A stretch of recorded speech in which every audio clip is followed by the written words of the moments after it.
아멘. 그 오늘의 본문의 말씀은 11조라고 하는 이 헌물에 대한 것입니다. 구약의 이 11조의 본래의 기능은 성막을 돌보고 예배를 돕는 레위인들의 삶을 위한 것. 그래서 여러분 보시게 되면 30절의 말입니다. 이렇게 말하고 있습니다. 너희 레위인에게는 타작마당의 소출과 포도주 틀의 소출같이 되리니. 그러니까 이 말씀은 레위인들 같은 경우에는 땅을 분배를 받지를 못했습니다. 그러니까 곡물을 재배해서 일하는 법을 모릅니다. 이제 포도주 틀을 짜는 법을 모릅니다. 이들은 성막에서 일하는 사람들이기 때문에 땅이 필요가 없습니다. 그럼 이들의 삶을 누가 책임지느냐라고 했을 때 그 12지파 사람들이 11조를 하나님께 거제로 올려드립니다. 거제라고 하는 것은 이 들어 올린다는 뜻이거든요. 그러니까 우리가 뭐 번제면 태워서 드리는 건데 거제는 하나님께 들어 올리는 내용입니다. 그래서 여기 거제물이라는 표현이 상당히 많이 등장을 합니다. 그것이 11조를 말할 때 이제 거제물이다. 하나님께 드려진 것이다. 높이 들어서 드린 것이다. 이렇게 해석을 할 수가 있습니다. 그래서 이 레위인들 같은 경우에는 12지파의 11조로 인하여서 삶을 살아가는데 거기에 보시게 되면 31절 보실까요? 31절 같이 읽겠습니다. 자, 시작. 너희와 너희의 권속이 어디서든지 이것을 먹을 수 있으면 이는 회막에서 일한 너희의 보수임이니라. 아멘. 여기 권속이라는 뜻은 패밀리입니다. 가정.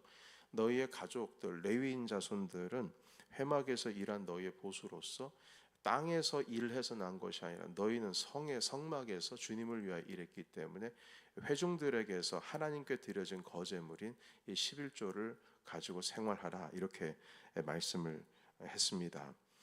그래서 그 땅을 일궈서 하나님께 땅을 일궈서 살지 못하고 있는 레위인들이 하나님의 전에서 제사를 섬기고 있는 제사장들과 함께 회중들의 11조를 이제 살아가는 것이죠. 그러니까 이 11조의 본래의 개념은 본래 성전의 기능, 성전의 기능적인 것을 이루기 위해서 그 성전을 돌보고 하나님께 드리는 예배가 기능적으로도 끊어지지 않도록 하는 어떤 영적인 행정적 제도였습니다. 하나님께서는 당신께 드려지는 그 헌물을 제사장들이 받아서 누릴 수 있도록 했죠. 근데 이것 외에도 제사장이 누릴 수 있는 것은 또 있습니다. 화목제물, 그러니까 하나님과 친교로서의 드리는 그 제물을 제사장들이 다 나눕니다. 그러니까 그 제물을 드린 자들과 함께 제사장과 그 그룹들이 함께 나누는 것이죠. 그래서 우리가 친교하는 것도요, 하나의 예배입니다. 함께 점심 식사를 나누고 저녁 식사를 금요일에 나누는 것, 또 오늘 아침에 아침 식사를 나누는 것. 그래서 제가 기도할 때 하나님 이 친교의 예배를 받아달라고 말씀을 드리는데 그 기도 자체가 그 화목제물로 드려지는, 그러니까 하나의 예배라고 하는 것이죠. 그래서 11조라고 하는 것도 헌물 개념으로서 하나님께 드려진 것이지만 성경 구약 성경을 보면 교회를 돌보는 그리고 성전을 돌보는 자들에 대한 삶에 대한 것이었습니다. 자, 그런데 이 제도가 구약에서 무너진 적이 한 번 있습니다. 사사기 시대인데요. 레위인들이 자기가 머물러 있어야 할 그 구역이 있습니다. 6개 정도의 구역이 있었고, 그리고 그곳이 도피성이었고, 그리고 곳곳에서 레위인들이 또 영적으로 그 지파들을 돌보고 있었는데, 그 레위인들이 자기가 머물러 있어야 할 그 마을이 있어요. 그 땅을 준 게 아닙니다. 그 마을을 살 수 있도록 했지 일구도록 준 것이 아니고, 밭이나 논을 준 것이 아니고 살 수 있는 집을, 땅을 주고 그 군락을 주셨는데, 그런데 레위인들이 다 뿔뿔이 흩어졌어요. 성전을 돌보지 않고, 성막을 돌보지 않고 스스로의 생계를 책임지기 위해서 다 흩어져 버렸습니다. 왜냐하면 성도들이 예배를 드리러 오질 않습니다. 그러니까 11조가 없죠. 헌물이 없습니다.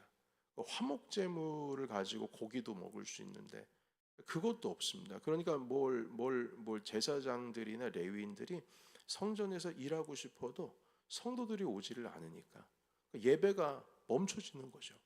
회중들이 없으니까요. 그래서 결국에는 성전에서 성막에서 일하면 일할수록 땅을 일구고 먹지도 못하고 그러면 어떻게 됩니까? 굶게 되는 거죠.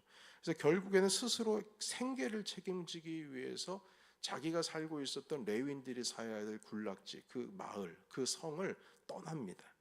다 흩어졌어요. 그래서 어떤 제사장들 중에는 한 부잣집의 개인의 제사장으로 고용이 돼서, 그러니까 그 개인으로부터 고용이 돼서 매번마다 그 비용을 받고 그 가정을 위해서 예배를 집례하는 사람이 돼버렸습니다. 이게 사사기 시대에 일어난 일이에요. 그 가정에서만 드리는 제사장이 된 것입니다. 이러다가 이 제사장들도 그 대제사장이 있고 어떤 이렇게 체계가 있지 않습니까? 누군가가 가르쳐야 하고 본을 받아서 그대로 이 제사장의 제도가 이어져야 되는데 그 영적인 연계성이 끊어져요. 왜냐면 다 흩어져 버렸으니까요. 그러다가 보니까 하나님께 예배를 드려야 할 자들이 우상을 가져다가 놓고 제사를 드리기도 하는 겁니다. 그러니까 완전히 무너진 것이죠. 여러분, 오늘날로 말하면 유럽이 교회가 문을 닫고 술집바로 변하게 되는 경우들, 지금 이것이 구약 시대에서도 있었던 것입니다. 한국도 전 세계에도 신학교들이 문을 닫고 있는 실정이죠. 이 모든 것이 그 시대의 어떤 영적인 상황을 대변하는 일이기도 하지만 눈에 보이는 기능적인 것으로 본다면 운영 자금이 없어서 일어난 일들입니다. 이런 뻔한 것 아니겠습니까? 자금 있는데 왜 신학교가 문을 닫습니까? 없어서 그랬어요. 그러니까 없다는 것은 무엇이냐면 교회로 모여드는 성도님들이 줄면서 신학교에 대한 어떤 지원도 떨어지는 겁니다. 교단에서 책임을 져야 하는데.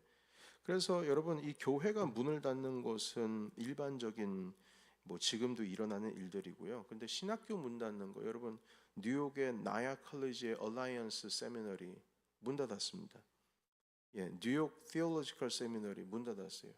필라에 있는 BTS, 그게 미시오 한번 일어나기 위해서 이름도 한번 바꿨다가 그 세미너리가 문 닫았습니다. 그리고 시카고의 복음주의를 대표하고 있는 트리니티 세미너리 문 닫는다는 소식을 제가 근래에도 들었습니다. 저는 트리니티가 문 닫는다는 소리를 두고 정말 깜짝 놀랐어요. 지금 뉴욕에 있는 이런 세미너리 같은 경우에는 물론 역사도 깊은 세미너리긴 하지만 제가 한국에서 교육받았을 때에 저에게 영향을 미쳤던 그 세미너리는 트리니티였거든요. 그런데 그 트리니티가 문을 닫는다? 깜짝 놀랐습니다.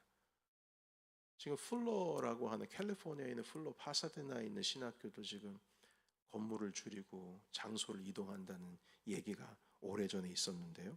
그러니까 교회와 교단이 운영적으로 든든하지 못해서 신학교까지 영향을 미치고 있는데, 한국에서는 통합 측의 경우 이제 우리 교회 교단의 모교단이라고 할 수 있죠. 신학교 총장들이 다 모였어요. 이거 어떻게 할 거냐? 어떻게 할 거냐? 우리가 살아남아야 되는데 인구 절벽에 한국은 더합니다. 인구가 없어요. 그러니까 이제 사람들이 들어오질 않습니다. 저 같은 경우에도 그 세미너리 들어가기 위해서 대학교 아닙니다. 대학원에 들어가기 위해서 7대1 한 재수하고 삼수하고 사수하고 이렇게 들어가신 분들도 계세요. 저도 재수해서 들어갔습니다. 그런데 지금은 들어가고 싶으면 다 들어가요. 이게 정원이 미달입니다. 그러니까 교단적으로도 작은 교회들이 이 담임 목사님 은퇴하시고 새로운 목사님 맞이할 때 생계 지원이 어려워서 결국 문을 닫는 경우가 상당히 많이 일어나고 있습니다. 이것에 대해서 교단에서도 많이 고민하면서 애를 쓰고 있어요. 이걸 어떻게 해결해야 되느냐. 그래서 이걸 무슨 통합을 해야 된다, 아니면은 마징을 해야 된다, 여러 가지 방법을 애를 쓰고 있지만 다 엄발에 오줌 누기죠. 임시 방편입니다.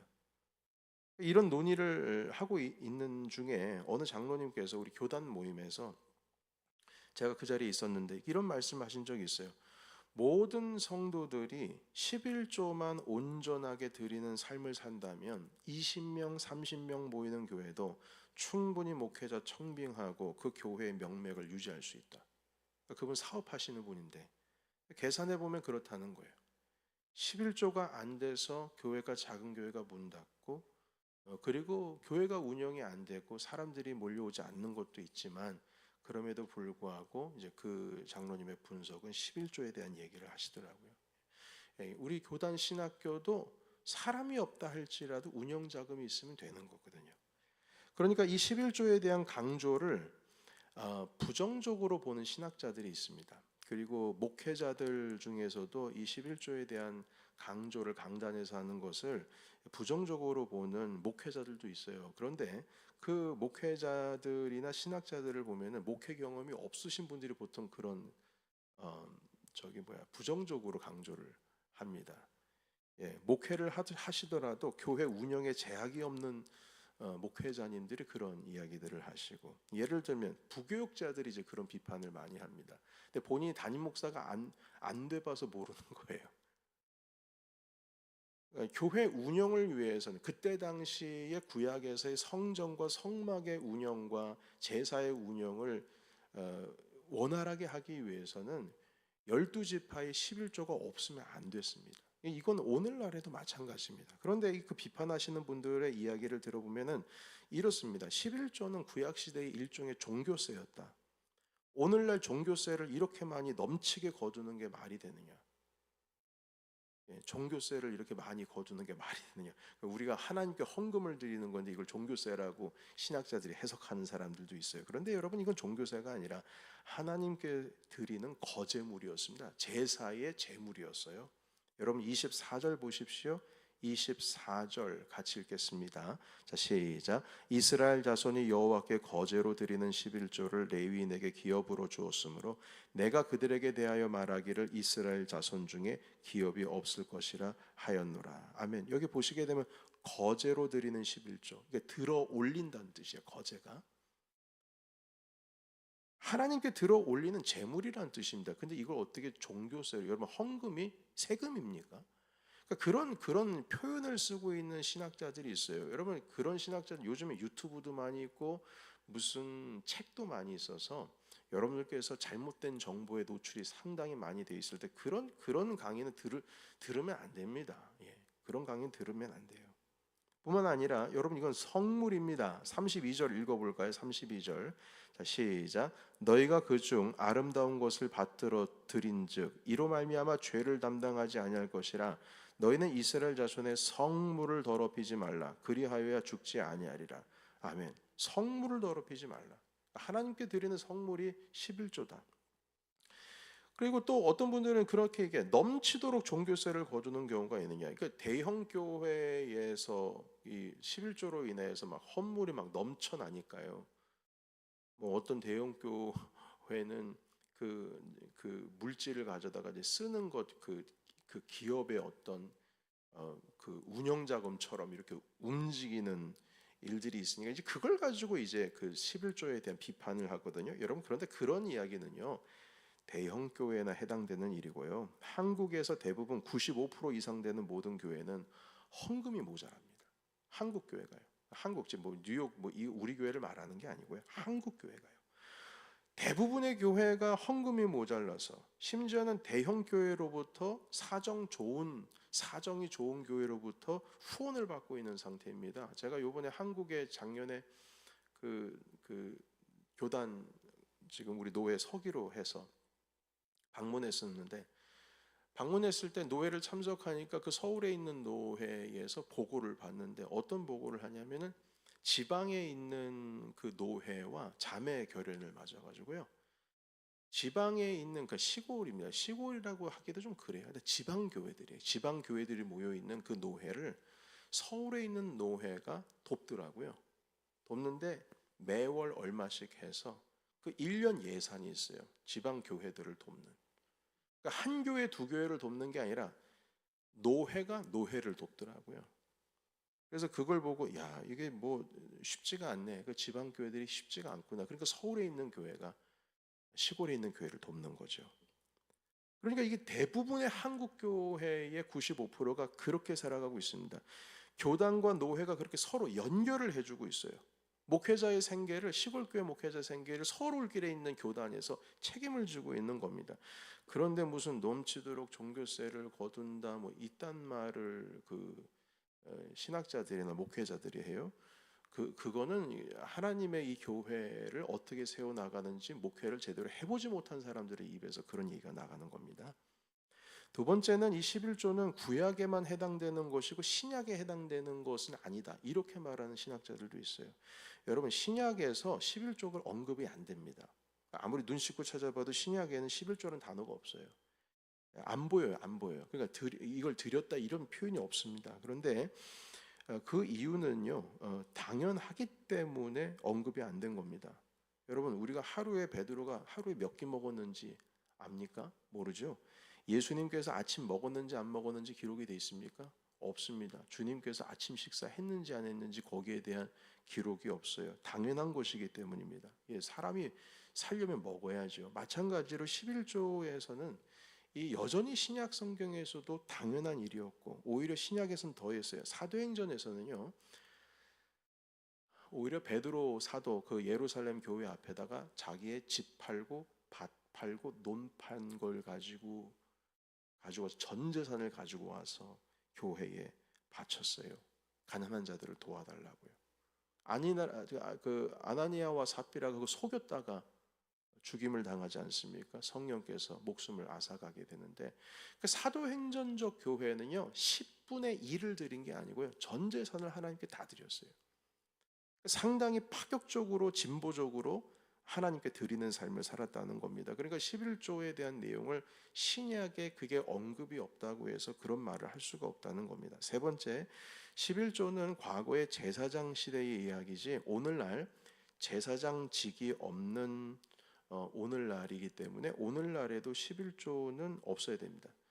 이렇게 주장한 사람이 있습니다. 제사장직에 해당되는 일이기 때문에 오늘날의 제사장이 없는데 무슨 11조를 갖다가 붙이느냐, 이것이죠. 여러분, 이에 대한 반박은 구약에서 그 원리를 똑같이 가지고 와서 반박하겠습니다. 따져본다면 구약에서의 성전 오늘날 있습니까? 없습니까? 없죠. 그럼 오늘날에는 뭐가 있습니까? 교회가 있죠. 그러면 구약에서 쓰는 그 성전이라고 하는 개념을 오늘날 교회에서 들었을 수가 없습니까? 여러분, 우리는 교회 건축이라고 합니까? 성전 건축이라고 합니까? 우리 입에는 성전 건축이라는 표현을 써요. 교회 건축인데. 그러니까 구약 시대의 성전과 오늘날의 교회가 1대1로 비교가 될 수 있다면, 물론 1대1로 비교할 수는 없어요. 옛날 과거의 성전이라고 하는 개념은 장소적인 개념이었지만 오늘날의 교회라고 하는 것은 장소적인 개념보다 여기에 모여 계신 우리 한 사람 한 사람이 교회입니다. 눈에 보이는 교회와 눈에 보이지 않는 교회가 있는데, 이 건물이라고 하는 것은 교회라고 할 수 있지만 그것은 장소적인 개념의 교회이죠. 실제로는 우리 공동체가 교회이죠. 그러니까 1대1로 완전히 그 과거의 성전은 비교할 수 없지만 그럼에도 불구하고 원리는 같습니다. 성전이 지속이 되려면 하나님께 드리는 헌물로 이 11조로 교회 성전이 운영이 되었듯이 오늘날도 교회가 주님 다시 오신 날까지 지속이 되려면 11조가 반드시 있어야 합니다. 이걸 우리가 오늘날의 시대에 우리가 알고 있어야 돼요. 여러분, 그래 이 외에도 여러 반박할 수 있는 일들이 있지만 중요한 것은 무엇이냐면 이 11조는 하나님께 드리는 것이고 그것은 당시의 성전의 운영과 돌보는 레위인들을 위한 생계수단이었습니다. 이것은 하나님의 성물입니다. 이게 없으면 레위인들도 없고, 레위인들이 사사기 시대 때 뿔뿔이 흩어졌던 것처럼 오늘날 교회 목회자들과 교회를 섬기는 사람들이 흩어지게 되면 주님 다시 오실 날까지 교회는 그 명맥을 유지할 수가 없는 겁니다. 여러분, 오늘날 시장 경제와 자본주의의 경제 원리를 따르면 내가 번 거는 내 거예요. 내가 열심히 일해서 번 거는 내 겁니다. 그러나 구약 시대의 그 경제 원리는 어떤 개념이냐면 땅 자체는 하나님께로부터 받은 거예요. 여러분, 가나안 땅에 들어간 것이 하나님께서 주신 선물 땅으로 들어간 것 아닙니까? 그러니까 땅이라고 하는 것은 본래 누구 거예요? 하나님 거예요. 그래서 그 땅을, 분배받은 땅을 자기 임의로 사고 팔 수가 없습니다. 율법에 사고 팔 수가 없어요. 하나님의 것이기 때문입니다. 그래서 자손 대대로 그 땅을 물려주는 것이 율법이고 그것이 하나님 나라의 원리입니다. 혹여나 너무나 가뭄이 들어가지고 먹을 것이 없어서 땅을 팔았을 경우에는 50년이 되는 희년이 되면 어떻게 됩니까? 본래 주인으로 땅이 다 구속이 돼, 다 돌아가요. 예, 다시 다 돌아가요. 원래 주인을 찾아가요. 그래서 이 땅에서 나는 것도 다 하나님의 것입니다. 그래서 내가 열심히 일해서 하나님께 10분의 1을 드리는 것은 내가 지금 공급받은 이 땅, 그리고 하나님께서 햇빛을 주시고 주님께서 이른 비와 늦은 비를 주셔서 주님께서 나를 공급해 주셔서 내가 이 땅에서부터 가지고 있는 것을 먹었다. 이 개념입니다. 이게 신앙 고백의 개념이 11조에 담겨 있는 것이죠. 그래서 여러분, 이스라엘 백성들이 광야 땅에서 만나를 먹었잖아요. 그런데 여리고성에 딱 도착하니까 어떻게 됩니까? 만나가 끊어졌습니다. 그럼 하나님의 공급이 끊어진 겁니까? 끊어진 건가요? 아니에요.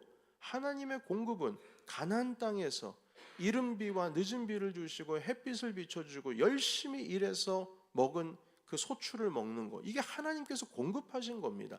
만나만 공급이 아니고 내가 열심히 일해서 얻은 그것도 주님이 공급해 주신 것이거든요. 그래서 땅에서 나는 모든 것 하나님의 것, 그 중에 10분의 1을 하나님께 드리는 것은 내가 주님의 은혜로 오늘을 살아갑니다. 하나님의 공급하심으로 살아갑니다. 내 모든 것은 다 주님의 것입니다 라고 하는 신앙 고백이 담겨있는 그 11조라고 하는 것은 우리의 삶의 신앙 고백이라는 것이죠. 그래서 오늘날 우리가 내가 벌어서 이건 내 거다, 자본주의 시대에서는 당연히 말할 수 있죠.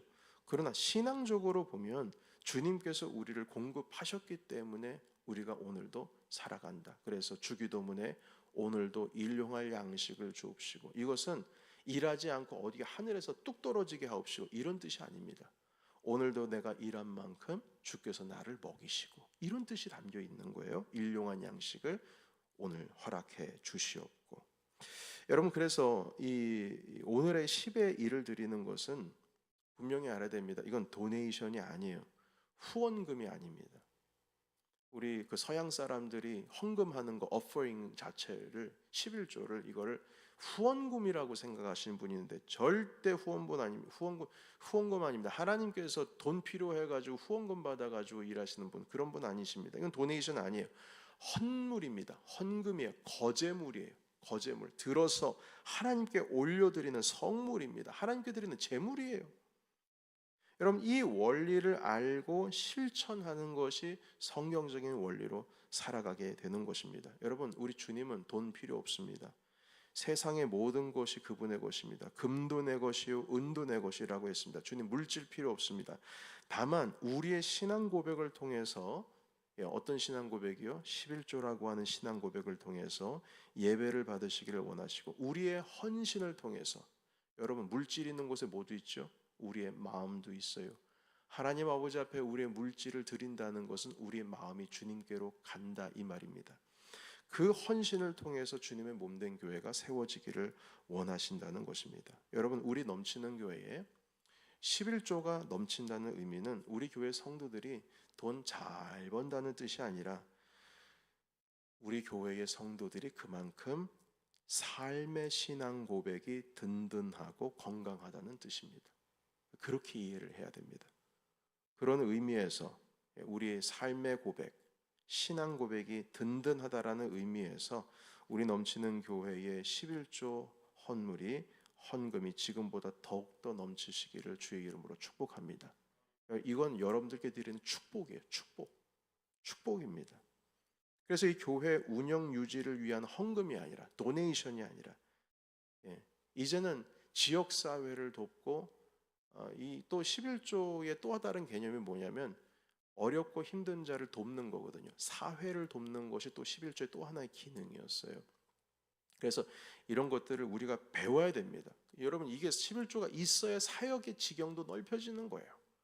그래서 오늘 좀 시간이 많이 가긴 했습니다만, 제가 언젠가 주일 아침에 1년에 한 번 정도는 제가 11조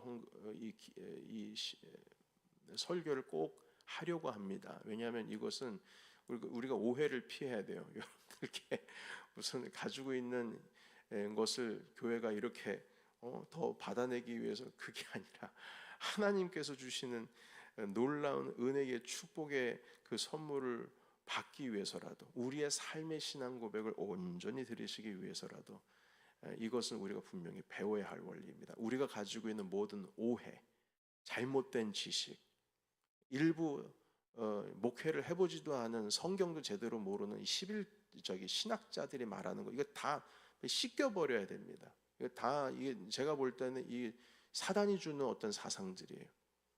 교회가 온전히 살아 움직이려면 우리가 하나님께 드리는 삶을 멈추지 말아야 될 것입니다. 그래서 이 말씀을 오늘 꼭 붙드시고, 하나님, 우리 넘치는 교회, 이러한 삶의 신앙 고백이 가득한 우리 교회가 되게 하여 주시옵소서. 오늘 이 아침으로 우리 교회 가운데에 다른 게 아니라 거룩한 물질들, 거룩히 하나님께 거제로 올려드린 이 헌물, 이 드리는 삶이, 그 헌신이 하나님 우리 마음 가운데 기쁨으로 주님께 드릴 수 있는 헌신이 될 수 있도록 우리 인도해 달라고 함께 기도하기 원합니다. 우리 다 같이 음악에 맞춰서 함께 기도하고 마치겠습니다. 기도합니다.